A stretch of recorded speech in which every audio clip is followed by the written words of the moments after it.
All right, now to Metro Detroiters facing long wait times at emergency rooms. One woman tells us she waited as long as 12 hours to be admitted. We're told a nursing shortage and an increase of patients due in part to the coronavirus pandemic is helping fuel this problem. 7 Action News reporter Sarah Grimmer goes in depth for a look at the problem. This month, a viewer contacted 7 Action News saying she waited 12 hours to be admitted to a local hospital. Unfortunately, she's not the only person experiencing these wait times. So we looked into what is being done. I went to the emergency room at about 1:30, 2 o'clock Tuesday. And I sat there until 1 o'clock in the morning on Wednesday morning. We're talking to Detroit's Veda Tompkins from her bed at Beaumont Hospital in Farmington Hills. A breast cancer patient, she tells us she is usually admitted within 30 minutes.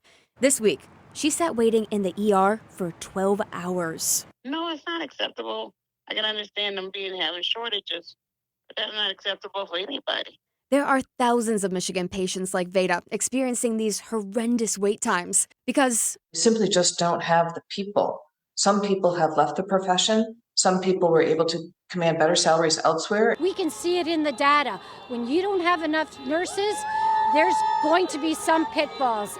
The lack of staffing at hospitals and the surplus of patients due to COVID means there are less beds available. Start asking questions at 4 o'clock, okay? When am I being seen? According to Laura Appel of Michigan Health and Hospital Association, this August there are 1,700 fewer staff beds all across Michigan hospitals than compared to October 2020. And that's where I think the real difference is today, is we have a number of people who are essentially getting their inpatient care in the ED because there's no room to move them to the floor.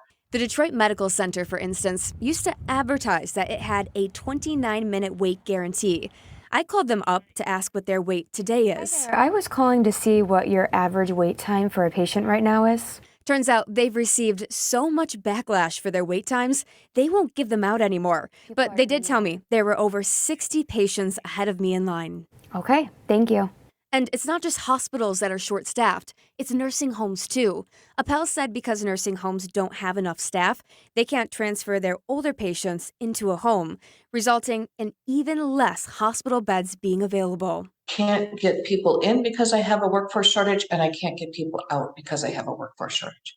To gain and retain hospital workers, the Hospital Association is working with colleges to finance students who are going into the field. Oakland University just announced a partnership with Beaumont that will provide more than $20 million in the next 5 years for aspiring nurses. Plus, in February, the state approved $3 million for recruitment and retainment of nurses. And this summer, the state is funding sign-on bonuses. Small hospitals, small nursing home offered $10,000 bonus to come and work as a certified nurse assistant in that nursing home. We will pay for your training to do that. So far, they've gotten 2 people to say yes. It's really hard to get people to come and do this work. Appel says her team knows a change won't happen overnight, but patients like Veda are the motivation to continue working for more hospital staff. So what are you hoping comes of this? That they hopefully get some more staff. Reporting in Southfield, Sarah Grimmer, 7 Action News.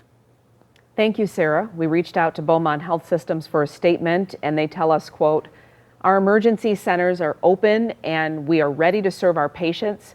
A national health care staffing shortage has resulted in some emergency centers experiencing longer wait times after patients are initially evaluated.